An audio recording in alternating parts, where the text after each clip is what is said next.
Imagina un escenario en el que la frágil paz de Medio Oriente se rompe en un instante.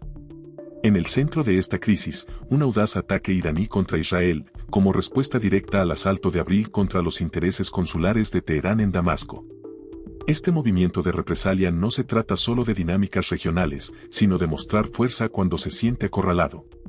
Mientras los misiles trazan arcos en el cielo, dibujando rutas de desafío y desesperación, la primera hora de este conflicto marcará el tono de lo que podría convertirse en una de las confrontaciones más trascendentales de la historia moderna.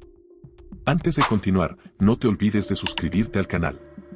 Todos los días subimos un nuevo video con las últimas noticias y análisis del mundo militar y la guerra. Hora 1. Cientos de misiles y drones serán enviados desde Irán, Irak, Siria y Yemen en un ataque militar directo contra el Estado judío.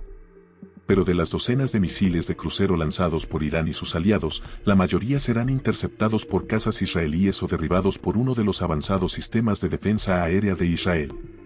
Solo un pequeño número de los más de 100 misiles balísticos logrará impactar dentro de las fronteras israelíes. Este primer bombardeo iraní, que durará entre 4 y 5 horas, causará daños mínimos, principalmente en objetivos militares. Al inicio del ataque, el ejército de Estados Unidos también acudirá en defensa de Israel, derribando decenas de misiles y drones, principalmente con sus destructores navales USS Carney y USS Arleigh Burke, estacionados en el mar Mediterráneo Oriental. Los escuadrones de combate 494, con base en Reino Unido, y 335, en Carolina del Norte, de la Fuerza Aérea Estadounidense también participarán, enviando AF-15 y AF-15 Strike Eagles para abatir decenas de drones iraníes. Incluso la Real Fuerza Aérea Británica derribará varios drones dirigidos hacia Israel. 5 horas después, Irán podría considerar el asunto cerrado. Satisfecho por haber enviado su mensaje, aunque sin causar daños significativos. ¿Pero tomará Israel esta acción como Irán la pretendía? ¿La verá como una advertencia severa para Jerusalén y las fuerzas de defensa israelíes, o como una provocación que exige respuesta? Si el intento de intimidación de Teherán falla y Israel contraataca, poco importará que Irán haya elegido ataques de largo alcance sabiendo que podían ser interceptados, ni que ninguna instalación estadounidense haya sido golpeada. Si Israel responde de inmediato, ignorando las súplicas de moderación desde el Pentágono, estaremos a un paso de una guerra total. Aún así, Israel, ya desgastado por su conflicto con Hamás, podría no querer abrir un frente directo con Irán. Pero, como ha ocurrido antes, su liderazgo sentirá una enorme presión interna para responder. Si la respuesta es demasiado fuerte, ambos países y sus aliados se verán arrastrados inevitablemente a la guerra. Hora 6. Tras consultar a su gabinete de guerra, el primer ministro Benjamin Netanyahu, quien aún enfrenta presión interna tras los cargos de fraude y corrupción desde 2019, podría sentir que no tiene más opción que adoptar una postura firme ante la escalada iraní. Considerará que, a través de su llamado eje de la resistencia, una red de aliados que incluye a Hamás, Hezbollah y los hutíes, Irán ya ha lanzado numerosos ataques indirectos contra Israel. Hasta ahora, sin embargo, ninguno de los dos países había atacado directamente el territorio del otro. La guerra en Gaza puede haber inclinado la balanza. Hora 7. Algunos miembros del gobierno israelí estarán decididos a lanzar una contraofensiva inmediata, pese a que el presidente Joe Biden ha dejado claro que Estados Unidos no participará en operaciones ofensivas. Para equilibrar las presiones, Israel podría optar por atacar primero los sistemas de defensa aérea de Irán, especialmente los que protegen la base aérea de Isfahan, encargada de defender las instalaciones nucleares de Natanz. En lugar de enviar aviones tripulados al espacio aéreo iraní, Israel desplegará una pequeña escuadra de drones cuadricópteros para confundir los radares y luego lanzará un par de misiles desde el espacio aéreo sirio, a varios cientos de kilómetros al oeste. Hora 10. Este es el punto crítico del conflicto. Si Israel no sigue su ataque moderado con una ofensiva más contundente, la iniciativa volverá a manos de Irán. Tal vez esto haya sido suficiente y Teherán decida detenerse. O tal vez sospeche que la respuesta israelí fue solo el preludio de una operación mayor. Si es así, Irán volverá a la ofensiva, lanzando más misiles antes de que puedan ser destruidos en tierra. Hora 12.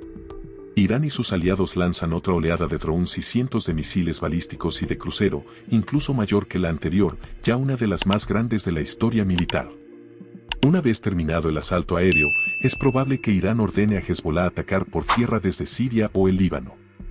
En número de tropas, Irán tiene ventaja, alrededor de 1.2 millones de efectivos activos y reservistas y miles de piezas de artillería. Israel cuenta con unos 750.000 soldados, muchos ocupados en Gaza o defendiendo el norte frente a Hezbolá, pero posee una división blindada más poderosa, con más de 2.200 tanques, casi el doble que Irán. Aún así, ambos países están separados por cerca de 1.000 kilómetros, con Siria, Irak, Jordania y Arabia Saudita entre ellos, lo que hace improbable una guerra terrestre directa. Además, cualquier intento iraní de mover tropas por Irak o Siria provocaría una respuesta inmediata y devastadora de Estados Unidos. Sin embargo, esto no elimina la posibilidad de un ataque terrestre coordinado por Hezbolá. El grupo libanés cuenta con miles de drones, misiles antitanque y antiaéreos, y un arsenal masivo de cohetes y vehículos blindados. Ya ha intercambiado fuego con Israel a lo largo de la frontera norte. Hora 17. Bajo órdenes de Teherán, Hezbolá intensificaría sus ofensivas, concentrándolas en el Panhandle de Galilea, una franja de territorio israelí que se adentra en el sur del Líbano. Si lograran ocuparla, abrirían una ruta terrestre directa hacia el norte de Israel. Sin embargo, dada su falta de avances previos, esto parece poco probable. En este tipo de combate urbano, los sistemas antimisiles israelíes, como la cúpula de hierro, ofrecen poca utilidad, pues los cohetes de corto alcance y los lanzagranadas antitanque vuelan bajo y son difíciles de interceptar. Hora 25. Israel se prepara para desplegar sus activos de largo alcance, bombarderos furtivos F-35 y misiles balísticos intercontinentales, ICBM, de precisión. Pero aunque Israel tiene mejores aviones y submarinos equipados con capacidad nuclear, Irán posee el arsenal de misiles más grande y diverso del Medio Oriente. Muchos de sus misiles provienen de aliados como Corea del Norte, y aunque aún depende de componentes extranjeros, tiene la capacidad industrial para desarrollar misiles de largo alcance. De hecho, es el único país que ha desarrollado un misil de 2.000 kilómetros de alcance sin poseer armas nucleares. Hora 26. Los combatientes de Hezbolá intentan cruzar la frontera norte mientras Irán sigue enviando misiles y drones contra objetivos militares israelíes. ICBM no nucleares son lanzados en ambas direcciones, cruzándose en el cielo sobre Jordania e Irak, camino a Teherán y Jerusalén. En este punto, el conflicto, que antes se limitaba a asesinatos encubiertos, ciberataques, sabotaje nuclear y guerras por poder, estalla en una guerra multinacional que involucra directa e indirectamente a al menos dos potencias nucleares. Es improbable, pero no imposible, que tras el primer intercambio de misiles intercontinentales, Israel escale a una respuesta nuclear. Hipotéticamente, si enviara un misil de crucero con una ojiva nuclear de 150 kilotones al corazón de Teherán, la explosión mataría a casi 500.000 de personas, vaporizando todo en un radio de 1.35 kilómetros del punto de impacto. Hora 30. Si Israel llega a usar un arma nuclear contra Irán, el mundo quedará en estado de shock. Irán, hasta donde sabemos, no tiene una respuesta equivalente. Teherán ha negado repetidamente tener un programa de armas nucleares, aunque el líder supremo, el ayatolá Ali Jamenei, también ha dicho que, si quisieran tenerlo, sus enemigos no podrían detenerlos. Si esto es cierto y Irán no puede responder con armas nucleares, ni directamente ni a través de alguno de sus aliados, la guerra entre Irán e Israel quedaría, en la práctica, terminada. Pero las consecuencias diplomáticas que Israel enfrentaría por hacerlo serían casi incomprensibles. Hasta ahora, la principal preocupación del liderazgo israelí ha sido que un Irán con armas nucleares solo se vería más envalentonado, aumentando su apoyo a sus apoderados o incluso entregándoles armas nucleares para usarlas contra el Estado judío. Al final del día, si el arsenal nuclear de Israel no ha sido suficiente para disuadir a Irán de lanzar un ataque convencional, ¿qué podría pasar cuando Irán lleve sus propias armas nucleares a la mesa? Recientemente, un asesor del líder supremo de Irán dijo que no tendrían más opción que construir una bomba nuclear si la existencia de Irán llegara a verse amenazada. Pero regresemos un poco. Mucho antes de que la opción nuclear esté sobre la mesa, pero en cuanto los primeros misiles iraníes despeguen, lo que probablemente veremos serán escuadrones de cazas israelíes rumbo a Irán, atacando distintos sistemas de defensa aérea e instalaciones de lanzamiento de misiles en todo el país. Los israelíes volarán los mejores aviones de combate fabricados por Estados Unidos, diseñados específicamente según los requerimientos de la Fuerza Aérea Israelí, lo que significa que Israel, en el aire, tendrá ventaja. La Fuerza Aérea de Irán tiene aproximadamente 37.000 efectivos, sin embargo, años de sanciones internacionales han limitado enormemente su acceso a tecnología militar moderna. Solo cuenta con unas cuantas decenas de aviones de ataque operativos, jets rusos y modelos estadounidenses envejecidos comprados antes de la revolución de 1979. Su aparato más capaz probablemente sea el Sukhoi 24, un bombardero táctico supersónico y todo clima desarrollado en la Unión Soviética. Los rusos han modificado algunos de los suyos para portar armas nucleares tácticas, pero el Su-24 se desarrolló a finales de los años 60, lo que muestra la debilidad relativa de la Fuerza Aérea iraní. Lo que sí parece tener Irán en abundancia son drones. Teherán ha entregado más de 1000 drones Shahd-136, así como Shahd-131 y Moajer-6 para apoyar la invasión rusa de Ucrania, así que podemos suponer que tiene miles más en reserva. Israel, por su parte, tiene cientos de F-15, F-16 y F-35 multipropósito, incluyendo variantes furtivas como el F-35 Yadir y variantes menos furtivas como el F-15 y Raam.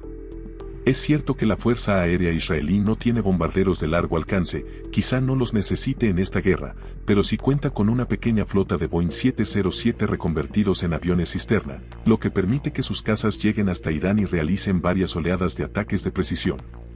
Israel también es pionero en tecnología de drones. Entre otros equipos, Israel Aerospace Industries ha producido el dron Iron, capaz de volar a 10.5 kilómetros de altura durante 52 horas seguidas. Pero donde Israel tiene una ventaja todavía mayor es en defensa aérea. Desarrollado después de la Guerra del Golfo y con miles de millones de dólares de apoyo estadounidense, el sistema aéreo multicapa de Israel, junto con su flota de cazas de primer nivel, le da varias opciones para derribar drones y misiles iraníes de largo alcance. El Arrow 3, que puede interceptar misiles balísticos fuera de la atmósfera, es su sistema de mayor altura. El Arrow 2 opera más abajo. Su sistema de rango medio, onda de David Sling, es ideal para contrarrestar misiles balísticos y de crucero. Y la conocida cúpula de hierro se encarga de las amenazas de corto alcance, cohetes y morteros, pero también puede, en teoría, derribar misiles más potentes que se le hayan pasado a las otras capas. Una vez que determina que un cohete entrante representa una amenaza real, la cúpula solo lanza un interceptor si ese proyectil va a caer sobre una zona poblada o infraestructura crítica. Estos sistemas están enlazados con bases estadounidenses en la región para acelerar la respuesta conjunta. Esto significa que una gran cantidad de los activos iraníes, especialmente drones, serán derribados por aviones aliados mucho antes de llegar a Israel. También significa que, incluso en las primeras fases de la guerra, veremos una notoria movilización de apoyo defensivo de los aliados. Dicho esto, si prevalece la prudencia y tanto Irán como Israel se contienen y evitan intercambiar ICBM y, peor aún, armas nucleares, la guerra tomará otro rumbo. Hacia la hora 25, en lugar de ver a las grandes ciudades de ambos países reducidas a cenizas, podríamos ver a los aliados de ambos lados empezar a desplegarse. Tras algo de postura diplomática, es probable que Estados Unidos intervenga utilizando todo su arsenal estratégico ofensivo, misiles de crucero, bombarderos B-52, misiles balísticos lanzados desde submarinos y cazas embarcados o con base en tierra. Para realizar un ataque amplio contra los activos militares más valiosos de Irán, ataque que casi con seguridad se coordinaría estrechamente con Israel, si no es que se ejecuta de forma conjunta. Hora 30. El único aliado estatal de Irán en Medio Oriente es Siria, pero el gobierno de Bashar al-Assad probablemente no pueda ayudar mucho, dado que sigue intentando recuperar el control total del país tras la guerra civil que estalló en 2011. Teherán mantiene buenas relaciones con Moscú, pero la guerra de Putin en Ucrania limitaría seriamente la capacidad de Rusia para respaldarlos, sobre todo si Estados Unidos ya está involucrado directamente. Irán también mantiene una relación cordial con China, que le ha comprado petróleo, pero Pekín tiene que pensar en las sanciones occidentales actuales y futuras. Esto significa que la mejor carta de Irán para apoyo externo es su eje de la resistencia. Si el liderazgo iraní ordenara a algunos o a todos estos actores que lanzaran un ataque coordinado contra Israel, las FDI, ya ocupadas en Gaza, quedarían muy exigidas tratando de defender todas las fronteras. Una coalición así intentaría entrar y ocupar territorio israelí, pero es difícil saber cuán efectiva sería. Hezbollah lleva casi 20 años peleando con Israel, las milicias proiraníes han seguido atacando a fuerzas estadounidenses en Irak y Siria, y los hutíes de Yemen han lanzado misiles y drones contra Israel y atacado en el Mar Rojo. Pero este bloque regional, que también incluye al gobierno sirio, a Hamas y a otros grupos armados de Irak a Yemen, solo ha tenido éxitos limitados, en parte por sus distintas prioridades y por sus propios problemas internos. De hecho, Hamas ya había pedido ayuda al eje para enfrentar a las FDI en Gaza, los hutíes han perdido varios choques con la Marina de Estados Unidos. Y en el caso de Hezbollah, al Líbano le tomó años recuperarse de la guerra de 2006, y hoy, metido en una crisis económica que ha disparado la pobreza y vaciado las instituciones, su gobierno no está ansioso por entrar en otra guerra total contra Israel y sus aliados. Estados Unidos, que ya está financiando la defensa de Ucrania y que peleó 2 guerras costosas en Irak y Afganistán en las últimas 2 décadas, tampoco quiere que el conflicto en Gaza se convierta en una guerra entre estados. Pero eso no significa que no pueda pasar. Si Estados Unidos y los aliados europeos de Israel realmente quieren disuadir una guerra regional, tendrán que convencer a Irán de contener tanto a sus praxis como a su programa nuclear. Hora 48. A medida que continúa la guerra aérea dominada por Israel y respaldada por Estados Unidos, también veremos una seria escalada de la ciberguerra que ya existe entre ambos países. En lugar de buscar enfrentamientos terrestres directos, Irán puede tratar de desestabilizar las defensas militares y la vida interna de Israel. Desde que empezó la guerra en Gaza, los ciberataques contra Israel se han triplicado. Así que, en una guerra con Irán, Israel tendría que prepararse para más ataques cibernéticos dirigidos a su sector de tecnologías de la información, con el fin de interrumpir, robar o filtrar información sensible.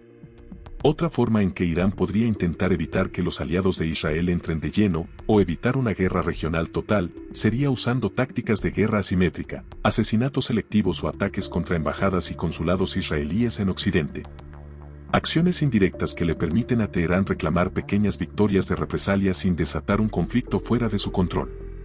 Si la guerra llegara a este punto, sin embargo, ya no habría marcha atrás. ¿Por qué parece que Irán está dispuesto a escalar ahora? Tal vez, después del ataque de Hamas del 7 de octubre de 2023, Teherán olió sangre en el agua y creyó, equivocadamente, que Israel ya no podía defenderse solo. Pero lo que hemos visto sugiere lo contrario. Y si esta guerra ocurre de verdad, Irán puede encontrarse frente a un Israel menos paciente y más decidido a demostrar su fuerza. En cuanto a quién ganaría esta guerra, Israel o Irán, la verdad es que nadie gana cuando una cadena de conflictos violentos, basados en diferencias ideológicas, se deja escalar hasta convertirse en una guerra entre naciones. Pero, dado lo que hemos visto de la capacidad defensiva israelí frente a la amenaza más seria de Irán, es poco probable que Teherán tenga el poder militar necesario para dominar el conflicto en el aire, en tierra o en el mar. Lo más sensato para Irán sería dar por terminado el episodio y volver a su estrategia de guerra por encargo. También sería sensato que el liderazgo iraní tomara nota de la precisión estratégica que Israel ya demostró en su ataque contra los sistemas de defensa aérea en Isfahán. Esto debería decirle 2 cosas a Irán. Israel también quiere evitar una guerra total. Israel puede golpear lo que quiera, cuando quiera. Y mientras el liderazgo israelí decide qué hacer, también le conviene mirar su propia historia. Durante la Guerra del Golfo de 1991, Irak lanzó 40 misiles Scud contra objetivos civiles israelíes para intentar arrastrar a Israel al conflicto.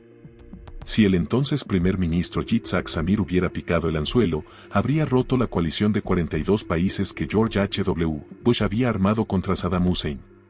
Para disuadir a Israel de entrar, Washington le mandó baterías de misiles Patriot. No eran perfectas, pero ayudaron a convencer a Samir de mantenerse al margen. La coalición se mantuvo y Saddam fue derrotado rápidamente. Samir entendió el valor de la cooperación internacional y de la contención. Netanyahu, que entonces era viceministro y se considera su discípulo, tendrá que decidir si sigue ese mismo camino. Desde los primeros años de Israel, marcados por guerras que buscaban borrarlo del mapa, el país ha mantenido una doctrina de autodefensa basada en la idea de que la mejor defensa es un buen ataque.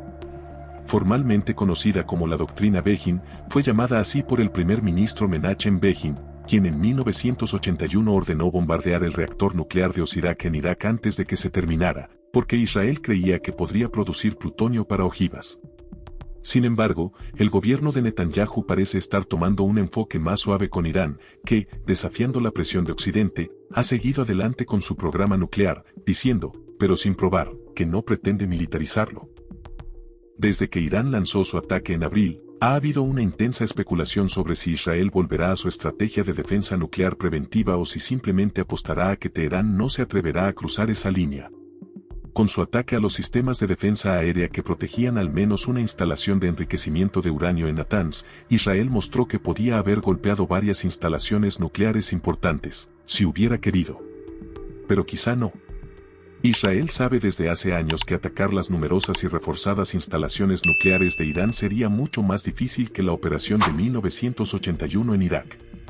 Irán es más grande y está más lejos, y destruir sus instalaciones requeriría una campaña de bombardeo sostenida, y la Fuerza Aérea israelí está más habituada a ataques de precisión, cortos y puntuales. Por ahora, parece que ambos bandos se han alejado un poco del borde del abismo. Pero Medio Oriente es hoy un lugar más peligroso y volátil por estos hechos recientes. Israel e Irán han cruzado una línea roja, militar y simbólica, y es totalmente posible que cualquiera de los dos sea quien empuje este conflicto más allá del punto de no retorno. ¿Tú qué piensas? ¿Ya llegaron a ese punto? ¿Van camino a una guerra total? Y si sí, ¿quién ganaría? Déjanos en los comentarios y nos vemos en el siguiente video. Si aún no te has suscrito, no te olvides de suscribirte. Hasta la próxima.